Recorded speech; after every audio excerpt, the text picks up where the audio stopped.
Hello, my miracles, and welcome to episode 44 of Coffee and Crime. So grab your coffee and let's talk some crime. A confession, a long history of depression, 5 children, a seemingly idyllic family, a tragic outcome. Andrea Kennedy was born on July 2nd, 1964, in Houston, Texas. She was the youngest of 5. Throughout her life, Andrea suffered from depression and at times talked of suicide. However, this did not stop her from graduating in 1982 as the class valedictorian, captain of the swim team, and an officer in the National Honor Society. Andrea continued her education and graduated from the University of Texas Health Science Center at Houston. Andrea worked as a registered nurse from 1986 to 1994. In 1989, she met Rusty Yates, a NASA engineer.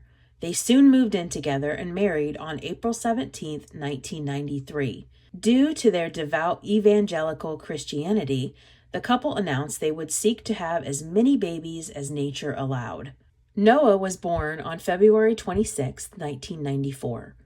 John was born on December 15, 1995.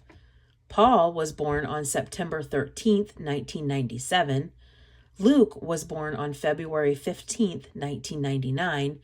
And Mary was born on November 3, 2000. Following the birth of their 4th child, Luke, Andrea's depression resurfaced.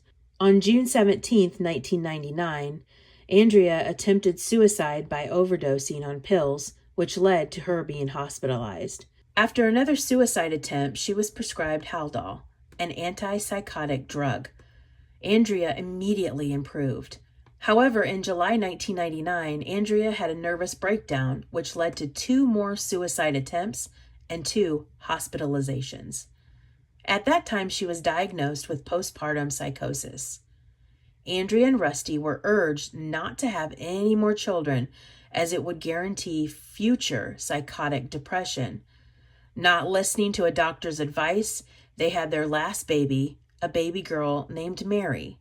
Andrea had been coping well until a year later in March of 2001 when her father passed away.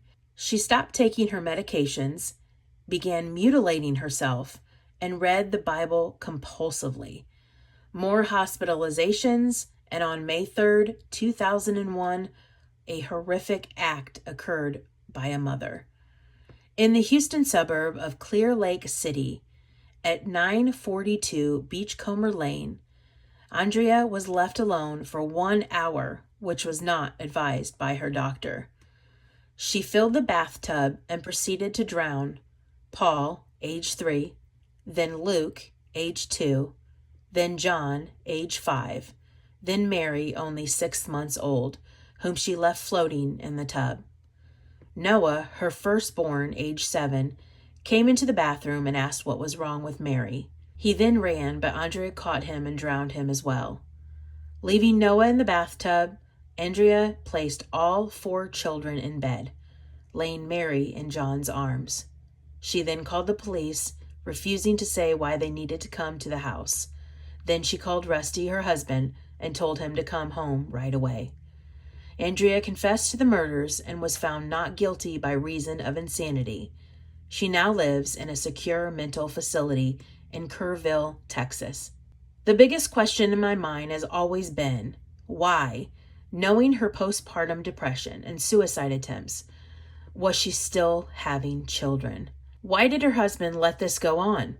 Was he hoping for her to improve, or was he oblivious about her mental health?